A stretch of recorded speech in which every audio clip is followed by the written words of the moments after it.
자신이 뜻하는 바대로 일이 잘 풀리고 또 진행될 때 좀 어깨에 이렇게 힘이 들어가죠. 우쭐대기도 쉽고 또 교만에 빠지기가 참 쉽습니다.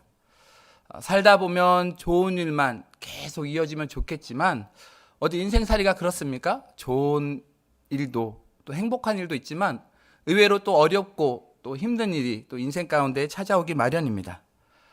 그러므로 형통하다고 생각될 때에 우리가 성공의 도취에 있는 것이 아니라 오히려 최악의 상황에 대비하는 그러한 지혜가 아마 필요할 것입니다. 우리 PPT 한번 넘겨주시겠어요? 네, 사자성어 중에 거한사위라는 말이 있습니다. 이 말은 여러분 보시다시피 평안하게 있을 때 또 위험을 생각하고 또 근심이나 걱정거리가 없을 때 장차 있을지 모를 그런 미래의 일들의 위험에 미리 준비하고 대비하라는 그런 말입니다. 이 말은 춘추자시전에 나오는 말인데요. 거한사위, 편안하게 있을 때 위험을 생각하고 사직유비, 미리 생각하면 대비할 수 있고 유비무한, 준비를 하면 환난을 대비한다. 다시 말해서 어려움이 없다라는 것입니다. 우리나라 속담에 보면 이 거한사위라는 말과 좀 비슷한 말이 있습니다. 뭐가 있을까요? 잘 나갈 때 조심하라. 네, 잘 나갈 때 조심하라는 이런 말이 있습니다.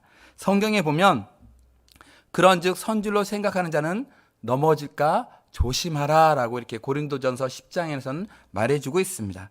또 전도서에 보면 지혜자의 마음은 초상집에 있되 우매한 자의 마음은 혼인집에 있다라고 말하면서 이렇게 기록된 것을 보면 큰 문제 없이 평안히 지낼 수 있을 때 오히려 겸손함과 또 어려운 일이 닥칠 때를 대비하여 준비하는 것이 필요한 것을 우리에게 알려주고 있습니다. 한국 기독교는 130여 년밖에 되지 않은 짧은 기간이지만 아주 놀라운 부흥과 성장을 해왔습니다. 화면 한번 띄워주시겠어요? 지난 3월인데요. 한국인의 종교 현황에 대해 조사한 결과에 따르면 우리나라 최대 종교가 불교에서 개신교로 바뀌었다고 합니다. 1984년도에 불교가 19%였고 개신교가 17%였다면 이제 2021년도 보면 불교는 16%로 줄어들었고 기독교는 여전히 17%지만 그래도 불교에 비해서 개신교가 더 많다는 것이죠. 그런데 여러분 어떻습니까?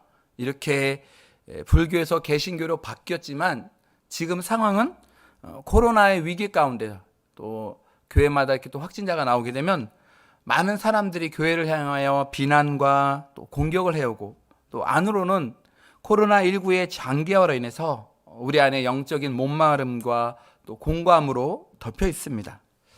어떻게 보면 지금 이러한 상황이 오늘 본문 말씀이 기록되어 있는 민수기 21장의 상황과 좀 같다라고 이렇게 볼 수가 있습니다. 오늘 본문은 모세와 이스라엘 백성들이 애굽에서 출애굽하여서 40년 광야 생활한 뒤에 이제 가나안 땅에 들어가기 전에 있었던 그러한 일들입니다. 1절에서 3절에 보면요. 이스라엘 백성들은 네겝에 거주하는 아랏의 왕으로부터 공격을 받게 됩니다. 아랏은 여러분 이 지도 보시면 빨간색 화살표 보이시나요? 예, 거기가 아랏인데요. 이 아랏은 가나안 31개 왕국 중에 하나로 남쪽으로는 호르산과 또 헤브론 사이에 있고 동서로는 부엘세바와 또 사해 남단 사이에 위치하고 있습니다. 아랏 왕은 이스라엘이 가나안 땅을 향해 진군하는 것을 저지시킬 목적으로 그 중에 몇 사람을 사로잡게 되는데 이것이 전쟁의 발단이 되게 됩니다. 모세와 이스라엘 백성들이 하나님께 간절히 기도하여서 바로 이곳에서 대승을 거두게 됩니다. 그리고 그곳 이름을 호르마, 완전히 멸망시켰다라는 뜻의 이 호르마라고 부르게 됩니다. 이럴 때가 참 중요한데요. 승리의 자마심과 함께 영적인 위기가 그들에게 찾아옵니다. 4절 말씀을 보면요. 백성이 호르산에서 출발하여 홍해길을 따라 에돔 땅을 우회하려 하려다가 길로 말미암아 백성의 마음이 상하였다라고 이렇게 기록되어 있습니다. 여기서 상하다는 것은 참을 수 없다라는 그런 뜻인데요. 마음이 조급해짐을 의미합니다. 이스라엘 백성들은 가나안 땅이 점점점 가까워지자 마음이 조급해졌고 광야 40년 생활로 무척이나 많이 지치고 힘들어하고 있었습니다. 그런데 이런 상황에서 에돔 땅을 통과하기만 하면 이제 꿈에 그리던 가나안 땅이 보이고 또 그곳으로 들어갈 수가 있습니다. 하지만 에돔 왕의 겁으로 편하고 빠른 길을 놔두고 대신에 홍해길로 멀리 우회하게 되었습니다. 그러자 이스라엘 백성들이 어떻게 합니까? 하나님과 모세를 원망하게 됩니다. 왜 백성들의 마음이 상하였을까요? 자기들이 원하는 길로 갈 수 없었기 때문입니다. 언제 우리의 마음이 상합니까? 언제 우리의 마음이 낙심이 됩니까? 모든 것이 다 내 맘대로 내 뜻대로 되지 않을 때 낙심되고 또 마음이 상하게 됩니다. 내가 원하는 대로 기도의 응답이 이루어지지 않을 때 낙심되고 실망하게 됩니다. 내 자신의 기대가 무너졌을 때 내 마음이 상하고 낙심되게 됩니다. 잠언 13장 12절에 보면 이렇게 말합니다. 소망이 더디 이루어지면 그것이 마음을 어떻게 한다고요? 상하게 하거니와 소원이 이루어지는 것은 곧 생명나무라고 말씀하고 있습니다.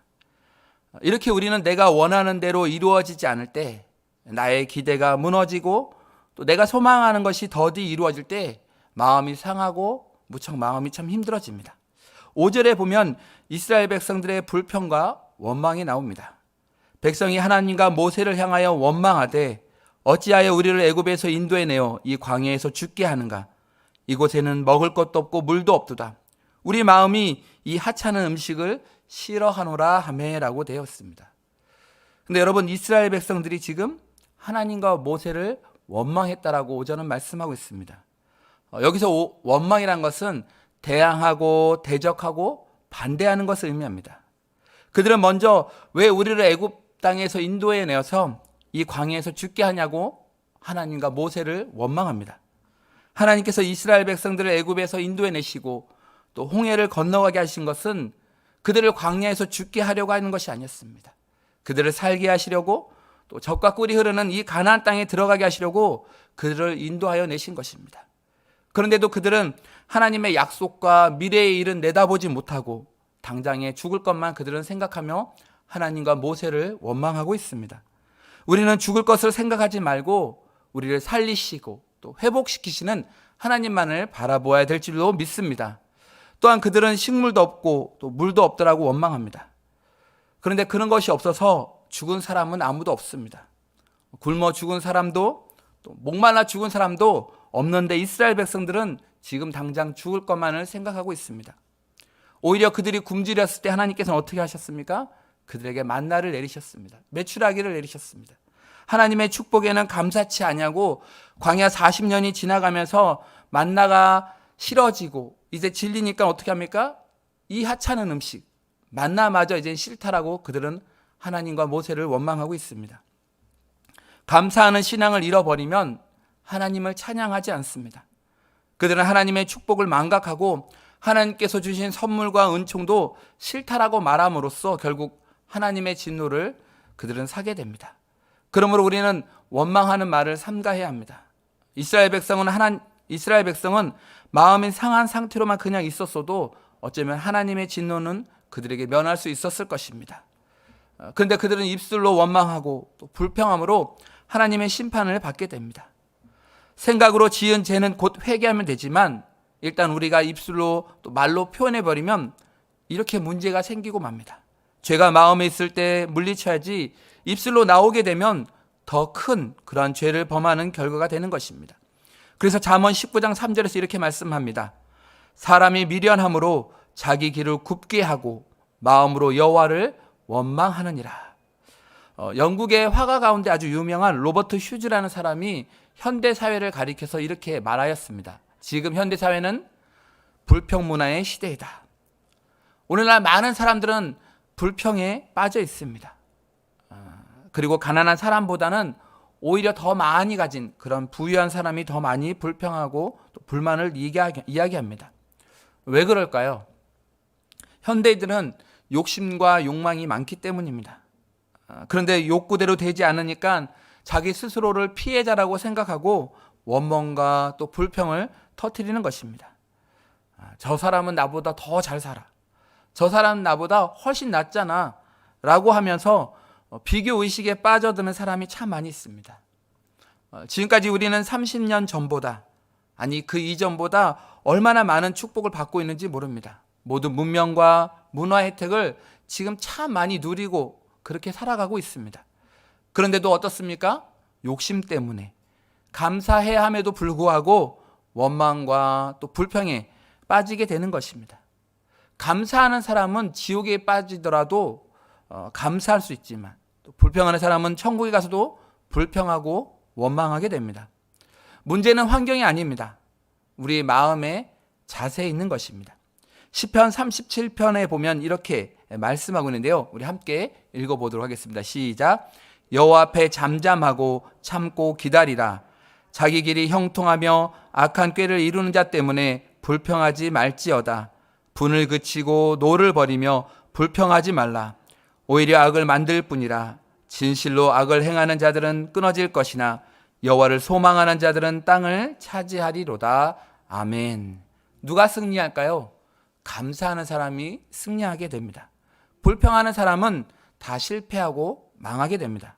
학교에서도 부모님께 감사하는 학생, 또 선생님에게도 감사하는 학생이 공부를 참 잘합니다. 공부 못하는 학생은 부모님께도 불평하고 또 선생님께도 불평합니다. 학교에 대해서도 불평하고 늘 불평이 많습니다. 사업을 함에 있어서도 실패한 사람들이 불평이 더 많습니다. 불평과 원망은 자신의 인생만 마치는 것이 아닙니다. 그 주위에 있는 많은 사람들을 그 영향력이 끼쳐서 죽게 하고 또 그 사람의 인생도 망치게 되는 것입니다. 그러나 감사는 어떻습니까? 감사는 긍정적인 믿음을 가지게 합니다. 앞으로 전진하여 성공하고 승리하게 하는 것입니다. 신앙생활도 마찬가지입니다. 교회 나와서 은혜 받고 감사하는 사람은 믿음의 사람들입니다. 그러나 죄송하지만 불평하고 원망하는 사람은 불신앙의 사람입니다. 한 청년이 대학을 졸업한 후에 작은 무역 대리점을 오픈하게 되었습니다. 그리고 하나님 앞에 간절히 기도하였습니다. 하나님, 제가 이 사업을 하는데요, 하나님께서 도와주십시오. 하나님께서 저를 도와주시면 이 사업이 흥하게 될 줄로 믿습니다. 라고 기도하였습니다. 그는 모 회사에 기계류를 납품했는데 한 번은 그 회사에서 기계를 3일간 사용하다가 반품을 요구하였습니다.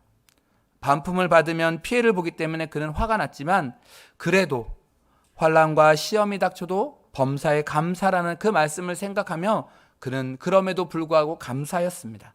그리고 흔쾌히 반품 그 요구를 받아들였습니다. 그는 다시 하나님 앞에 엎드려 기도합니다. 하나님, 이보다 더 좋은 것을 주실 줄로 믿습니다.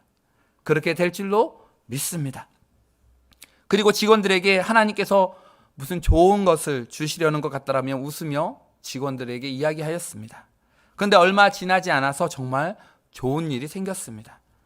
이 반품을 요구했던 그 회사에서 더 큰 기계를 구입하겠다라고 연락이 온 것입니다. 그의 사업은 날로 축복을 받았습니다. 그래서 이 청년은 물질을 통해서도 하나님께 감사하였습니다. 주문이 들어오면 먼저 이익금을 계산하여서 미리 11조를 하나님께 드렸습니다. 그랬더니 어땠을까요? 하나님께서 지켜주시고 보호해 주셔서 어음이 부도나는 그런 일이 한 번도 없었습니다. 또한 처음에는 11조를 50만 원 드렸는데 하나님께서 축복해 주시니까 100만 원, 150만 원 점점점 늘어나더니 나중에는 200만 원이 넘는 그런 11조를 하나님께 드릴 수 있게 되었습니다. 만약 이 청년이 반품이 들어왔다고 해서 원망하고 불평했더라면 아마 그의 인생은, 그의 사업은 그것으로 끝났을 것입니다. 그런데 감사와 기쁨으로 나아가니까 생각지도 못했던 그러한 일들이, 좋은 일들이 생기게 된 것입니다. 하나님은 불평과 원망을 쏟아놓은 이스라엘 백성들을 징계하십니다. 어떻게 징계하시냐? 6절에 보니까요, 불뱀에 물려 죽게 하셨습니다. 여호와께서 불뱀들을 백성 중에 보내어 백성을 물게 하심으로 이스라엘 백성 중에 죽은 자가 많은지라. 이 불뱀은 광야 지역에 많이 서식하던 독사 가운데 한 종류입니다. 등에는 불타는 듯한 붉은 반점이 있는 뱀을 가리키는데 이 뱀은 독성이 강하여서 한번 물리게 되면 그 독이 온몸으로 퍼져서 높은 그런 열이 올라서 결국 죽음에까지 이르게 된다라고 합니다. 하나님께서는 이스라엘 백성들이 광야에서 지내는 동안 이 불뱀으로부터 보호하여 주셨습니다. 그러나 그들이 하나님의 은혜에 감사하기는커녕 도리어 원망하자 어떻게 합니까? 오히려 하나님께서 지켜주시던 그 불뱀을 이용하여서 그들을 죽게 만드셨습니다. 우리는 여기서 중요한 사실 한 가지를 깨닫게 됩니다. 그것은 우리도 하나님을 신뢰하지 아니하고 하나님께 불평과 원망을 쏟아붓는다면 우리는 결코 하나님의 보호하심을 받을 수 없다라는 것입니다. 그리고 그 결과 우리의 영혼을 해하기 위해 엿보는 그러한 자들에 의해 우리의 영혼을 또 잃을 수도, 우리의 영혼의 생명을 잃을 수도 있다라는 것입니다. 성경에서 흔히 뱀은 사단을 가리킵니다.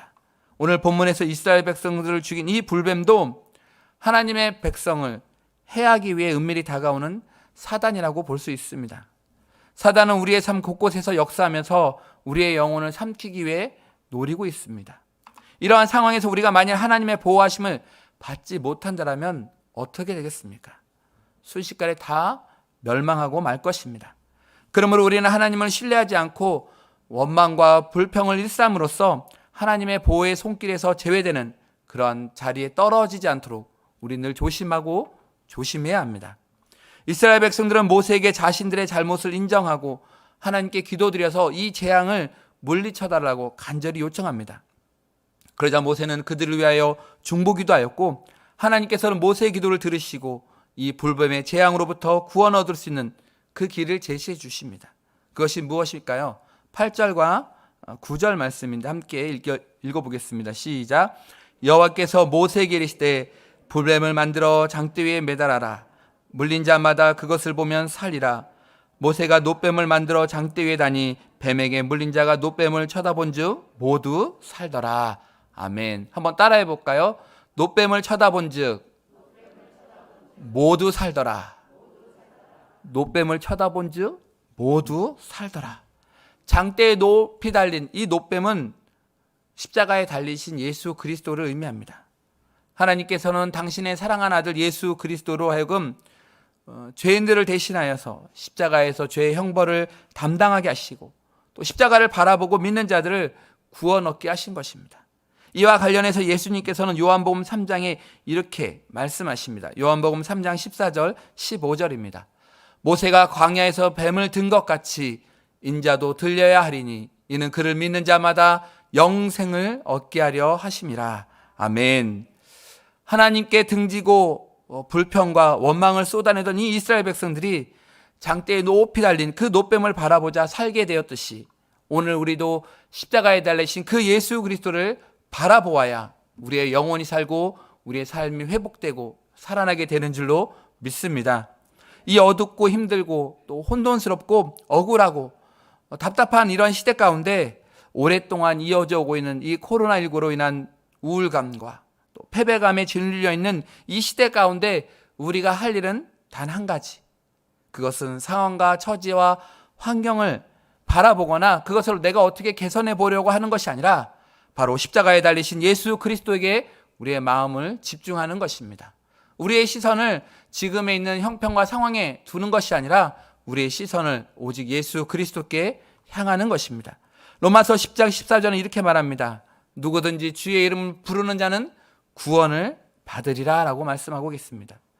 각자의 상황과 처지와 형편에 따라 삶의 문제들은 각각 다르지만 그 모든 문제의 해답은 예수 그리스도이신 줄로 믿습니다. 예수님은 생명으로 가는 유일한 길이십니다. 영생의 문을 여는 유일한 열쇠이십니다. 하나님이 우리를 사랑하셔서 이 땅에 보내주신 흠없는 대속 제물이십니다. 그러므로 예수님은 믿음의 주요 또 우리의 삶을 온전케 하시는 유일한 해답이신 줄로 믿습니다. 어떠한 문제든지 또 어떠한 상황에 처했든지 주님께 나와 주님만 바라보며 살아가야 될 줄로 믿습니다. 능력은 노력이나 또 성실이나 수행이나 고행에서 나오는 것이 아닙니다. 우리를 구원하시는 그 능력과 우리가 살아가는 삶의 모든 능력은 바로 흠없는 어린 양처럼 희생 제물이 되어주신 십자가 예수 그리스도께서 그 근원 되심으로써 나오는 줄로 믿습니다. 골로새서 2장 13절에서 15절 이렇게 말합니다. 또 범죄와 육체의 무할례로 죽었던 너희를 하나님이 그와 함께 살리시고 우리의 모든 죄를 사하시고 우리를 거스르고 불리하게 하는 법조문으로 쓴 증서를 지우시고 제하여 버리사 십자가에 못 박으시고 통치자들과 권세자들을 무력하여 드러내어 구경거리로 삼으시고 십자가로 그들을 이기셨느니라. 아멘. 사랑하는 성도 여러분, 십자가는 능력이고 십자가는 승리입니다. 우리의 신앙생활은 우리를 온전케 하고 믿음의 능력을 공급하시는 예수 그리스도의 그 십자가를 바라보아야만 하고 우리는 거기에만 집중하는 그런 삶을 살아야 될 줄로 믿습니다. 마가복음 4장에 보면 태풍, 바다와 풍랑을 잔잔케 하신 예수님에 대해서 기록하고 있습니다. 예수님과 제자들이 배를 타고 가는 도중에 거친 풍랑을 만나게 됩니다. 그때 예수님은 곤히 주무시고 계셨습니다. 제자들은 주무시고 계시는 예수님께 항의하듯 따지며 말합니다. 38절 말씀인데요. 다시 한번 보여주시겠어요? 우리가 죽게 된 것을 예수님 돌보지 아니하십니까? 아니 예수님 지금 이렇게 큰 풍랑과 파도가 이러는데 어떻게 주무실 수 있습니까? 우리가 죽게 된 것이 보이지 않습니까? 삶의 어려움과 또 처지의 급박함이 몰아칠 때 그 문제의 상황과 근심의 대상의 시선과 우리의 마음을 빼앗기면 우리도 이 제자들처럼 예수님에게 항의하고 따지는 자가 될 수 있습니다. 예수님께 항의하며 따지는 제자들에게 예수님께서 뭐라 말씀하십니까? 40절에 보면 이렇게 말씀하십니다. 어찌하여 이렇게 무서워하느냐? 너희가 어찌 믿음이 없느냐? 사랑하는 성도 여러분, 믿음은 어떠한 상황과 처지와 형편에 있는 것이 아닙니다. 모든 시선을 하나님께 향하는 것이 믿음입니다. 이 시대의 풍랑이 아무리 거칠고 큰 허리케인 같은 것일지라도 내 길을 잘 아시고 내 걸음을 아시고 내 삶에 개입하시고 동행하시는 그 예수 그리스도를 끝까지 바라보아야만 합니다. 오늘 우리가 살아가는 이 세상에는 여러 가지 스펙이나 수단들 그리고 사람들과의 관계들을 너무 믿고 의지하는 경우들이 참 많이 있습니다. 그것이 부부 관계일 수도 있고 또 부모와 자식 간의 관계일 수도 있습니다. 선후배 관계일 수도 있고 지인과의 관계일 수도 있습니다. 또한 교회 안에서 보면 교우 관계나 또 학교나 회사나 이웃의 어떤 치밀한 그러한 인간관계일 수도 있습니다. 만일 내가 이러한 것들을 너무 신뢰하고 의지하며 그것에 집중한다면 어쩌면 잘못된 선택으로 인해서 예수 그리스도를 하나님을 놓칠 수 있습니다. 우리 삶 가운데는 물론이고 신앙생활 가운데서도 심지어는 하나님을 예배하기 위해 모인 이 자리 예배 현장에서조차도 예수 그리스도와 십자가를 바라보지 못하는 그런 실수와 또 신앙의 실패를 겪을 수 있다는 것입니다.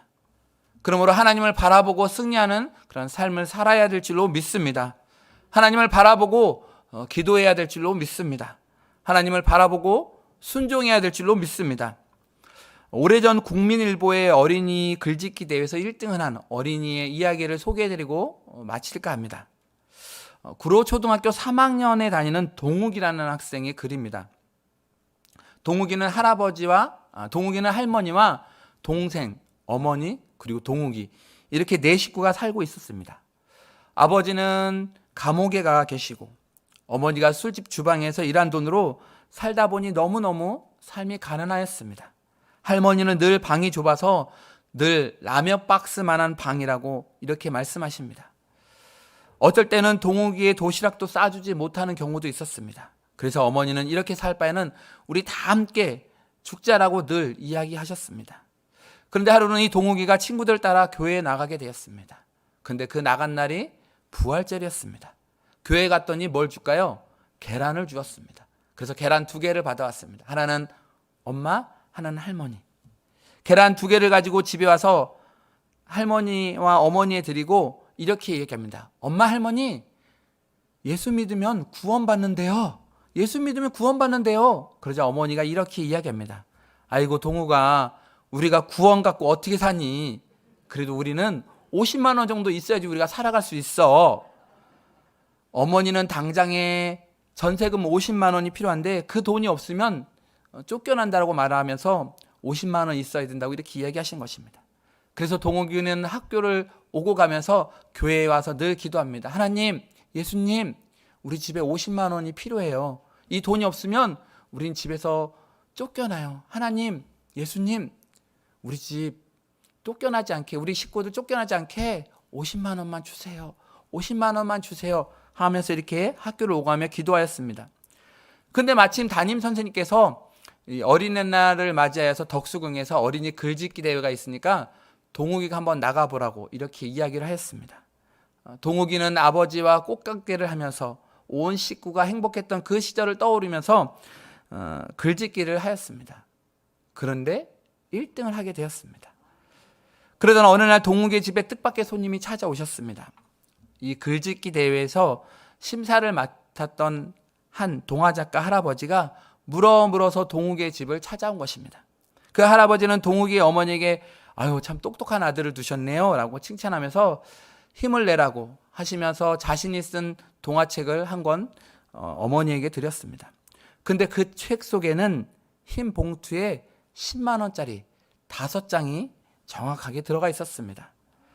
어머니가 이 할아버지가 참 고마우신 분이구나, 할아버지가 참 고마우신 분이구나 라고 이렇게 이야기하였습니다. 그러자 동욱이가 이렇게 얘기합니다. 아니에요 엄마, 그 돈은 할아버지가 주신 게 아니에요. 바로 예수님께서 우리에게 주신 거예요 라고 이렇게 이야기하였습니다. 그러자 어머니가 이렇게 대답합니다. 그래, 예수님이 50만 원을 주셨으니까 엄마가 동욱이에게 약속한 대로 엄마도 교회 갈게. 그러자 할머니도 그래 나도 갈게 라고 이렇게 이야기를 합니다. 그 후로 동욱이네는 온 가족이 교회에 나가게 되었습니다. 그리고 다시는 불평이나 원망하는 말을 하지 않았습니다. 그러므로 인해서 그 가정은 날로 하나님의 은혜와 축복 가운데 정말 행복한 그러한 가정이 되었습니다. 사랑하는 성도 여러분, 지금의 생활과 또 현실들을 바라볼 때는 참 많이 낙심되고 절망됩니다. 이 코로나 상황이 언제 끝날까? 이 답답한 코로나 상황이 언제 끝날까? 낙심하며 절망하며 두려워할 때가 있습니다. 그런데 여러분, 하나님을 바라보고 말씀을 듣고 기도하며 순종하면 하나님께서 축복하시고 우리에게 은혜를 허락해 주실 줄로 믿습니다. 하나님께서 이 코로나 시기 또한 지나가게 하시리라 믿습니다. 코로나19로 인해 신앙과 또 예배의 가치가 점점 폄하되어 가고 있고 교회가 조롱과 또 비난의 대상이 되고 그래서 예수 믿는 것이 어쩌면 손해보는 것 같고 눈치 보는 것 같지만 예수 그리스도의 십자가의 가치는 영원 불변하는 줄로 믿습니다. 어려운 일을 당할 때 하나님을 원망하며 세상 가운데로 그렇게 점점 나아가는 것이 아니라 예수 그리스도를 온전히 바라보는 그런 믿음과 마음과 시선을 온전히 주께 돌림으로 날마다 승리하는 그런 삶을 사시기를 우리 주님의 이름으로 간절히 축원드립니다. 기도하겠습니다.